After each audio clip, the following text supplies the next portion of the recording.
आप अपने जीवन में जो कुछ भी चाहते हो, जिस भी चीज़ को आप मैनिफेस्ट करना चाहते हो, वो हर एक चीज़ आपके पास आने के लिए बेताब है।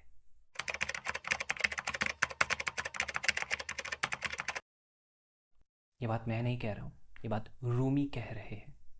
बहुत पुराने ज़माने के एक पोइट हुआ करते थे, उन्होंने बोला था, "What you are seeking is seeking you too." And ऐसा होता है। कैसे? आपके पास तभी वो चीज़ आता है जब वक्त सही होता है। वक्त, वक्त का मत बोलो, वक्त का मत बोलो। कैसे होगा?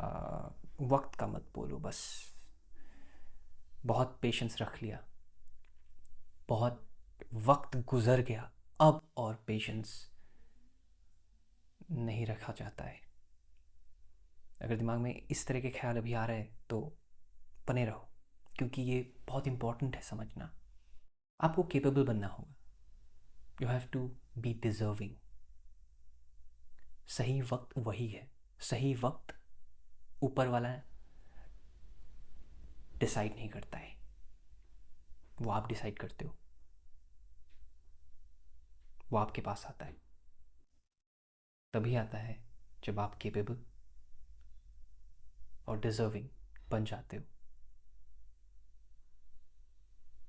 अब ये केपेबल और डिजर्विंग बना कैसे जाता है?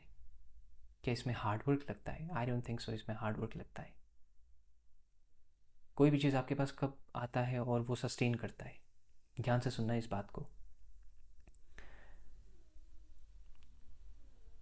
मैं आपको एक एग्जांपल देता हूँ। एक छोटा सा बच्चा है, 6-7 साल का, और आजकल के टाइम में तो पेरेंट्स बहुत इजीली अपने बच्चों को फ़ोन दे देते हैं। तो उस बच्चे को भी दे दिया, लेकिन बोला कि सिर्फ 5 या 10 मिनट है। 10 मिनट, सिर्फ 10 मिनट देखोगे, उसके बाद फ़ोन वहाँ पे रख दोगे, नहीं तो मैं आके डांट लगाऊंगी। वो डर के मारे 5-10 मिनट देख करके रख देता है, या फिर कई बार तो नहीं भी रखता है, वो चलाते रहता है जब तक उसको 2-3 लग ना जाए कान के नीचे। तो वो बेचारा देखता रहता है। लेकिन क्या पेरेंट्स अपने बच्चों के साथ, जब बच्चे 25-30-35-40 साल के हो जाते हैं, तब भी डांट लगाते हैं? I don't think so. क्यों पता है? क्योंकि पेरेंट्स को आपके अंदर वो कैपेबिलिटी दिख जाता है कि आप खुद को कंट्रोल कर सकते हो। उस बच्चे के अंदर वो कैपेबिलिटी डेवलप नहीं हुआ है कि वो खुद को कंट्रोल कर सके, बिकॉज उसके लिए वो फ़ोन नया है, वो दुनिया नया है, उसको नहीं पता क्या होता है उसमें, क्या दिखता है उसको सब मालूम है, उसका दिमाग किस तरह से मैनिपुलेट किया जाता है उसको वो बात नहीं पता। तो जब वो बड़ा हो जाता है तब उसको टोका नहीं जाता है। तब तो पेरेंट्स ही बोलते हैं एक नया फ़ोन ले ले, पुराना वाला फ़ोन तेरा टूट चुका है, ये देख तेरा स्क्रैच भी लगा हुआ है, कितना टेम्पर्ड ग्लास लगाएगा, इसमें चेंज कर दे, एक नया फ़ोन ले ले। आपके पेरेंट्स ही आपको बोल देंगे, अगर उनको लगेगा कि आपके पास बहुत पैसा है।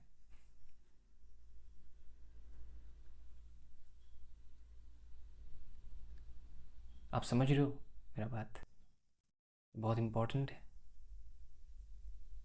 डिज़र्विंग, कैपेबिलिटी का मतलब होता है जिस चीज़ का जहाँ जहाँ जैसा रोल है, आप उसी हिसाब से उस रोल को निभा रहे हो, तब आप कहलाओगे आप डिज़र्विंग हो, आप केपेबल हो। सही वक्त आप निर्धारित करोगे कब? जब आप केपेबल बनोगे, जब आपको अपने होने का एहसास पूर्ण रूप से मालूम होगा कि हाँ मैं ये हूँ। मैं ना तो मन हूँ, ना तो मैं बुद्धि हूँ, लेकिन मैं सुनूंगा अपने बुद्धि का ही, मन का नहीं सुनूंगा। तब आपके जीवन में परिवर्तन आएगा। तब वो जो चीज़ जिसको आप चाह रहे हो वो ऑटोमेटिकली आपके पास आ जाएगा, बिकॉज आप नीचे के तल पे रहोगे ही नहीं, आप मन का सुनोगे ही नहीं। मन नीचे रहता है और बुद्धि ब्रह्म के स्थान पे रहता है, यहाँ पे। तो अगर आप किसी भी चीज़ को अपने पास आकर्षित करना चाहते हो, मैनिफेस्ट करना चाहते हो, तो आपको शांत रहना होगा, आपको डिजर्विंग बनना होगा, केपेबल बनना होगा। एंड अगेन, यहाँ पे हार्डवर्क का बात नहीं है, इट इज़ ऑल अबाउट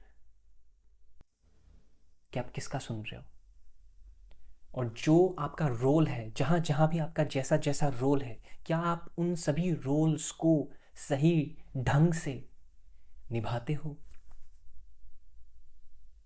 अगर आप जॉब करते हो, आप ऑफिस में बैठे रहते हो और आप काम कर रहे होते हो, तो क्या बीच बीच में आप स्क्रॉल भी करते हो reels? Then you are not giving your 100%। अगर आप एक स्टूडेंट हो, आप किताब पढ़ना चाहिए, आपको आपको पढ़ाई लिखाई करना चाहिए, आपको चीज़ें समझ में आना चाहिए, जो आप पढ़ाई कर रहे हो, जिस चीज़ के ऊपर, जिस टॉपिक को आप समझने का कोशिश करो, ढंग से आपको समझ में आए, इस तरह से आपको पढ़ना है, लेकिन आप नहीं कर रहे हो। बीच बीच में आप स्क्रॉल करते हो, बीच बीच में आप ए पार्टी करके आता हूँ, ये करके आता हूँ, उस दोस्त से मिल के आता हूँ, ये कर, you are distracted, you are not giving your 100%।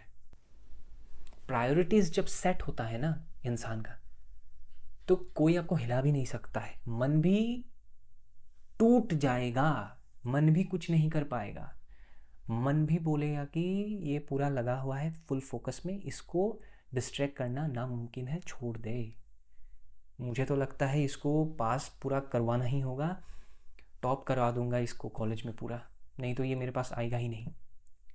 तो मन आपको टॉप करा देगा और देखेगा कि आपके अंदर अहंकार आता है कि नहीं। अगर अहंकार आ जाता है, मन के कब्जे में आ गए।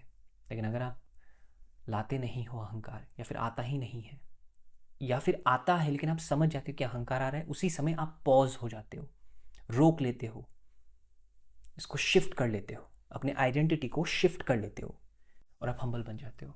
कोई नहीं यार, क्या है, आ गया तो आ गया, 99% टॉप बन गया तो बन गया, क्या उखाड़ लिया मैंने।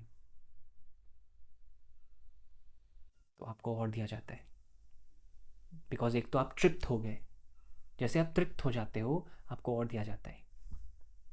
बौखलाना नहीं है, पागल नहीं होना है, चाहे कोई चीज़ मिलने से या फिर ना मिलने से। सोचो, जब आप अपने पसंदीदा फ़ोन को लेने के लिए जा रहे थे उस दुकान पे, कितना एक्साइटमेंट था कि आज फाइनली एक नया फ़ोन। जैसे ही आपने ले लिया, आफ्टर 1-2 मंथ्स, 1 महीने के बाद या फिर 1-2 महीने के बाद, फीलिंग कैसा था? क्या वो ही फीलिंग था कि हाय हाय ये मेरा नया phone? I don't think so. वो फीलिंग चला जाता है अपने आप। तब लेकिन फ़ोन आपके लाइफ में आएगा ही। उसके बाद अगर आप फ़ोन वापस से ख़रीदना चाहते हो या फिर आप मैनिफेस्ट करना चाहते हो, आपके पास आ जाएगा फ़ोन। चाहे वो फर्स्ट हैंड हो, सेकेंड हैंड हो, थर्ड हैंड हो, फ़र्क नहीं पड़ता है। अगर आपने फ़ोन मंगा है तो फ़ोन आएगा। Be specific what you ask for, ठीक है? What you are seeking is seeking you too. काबिल बनो। Thank you so much for watching this video.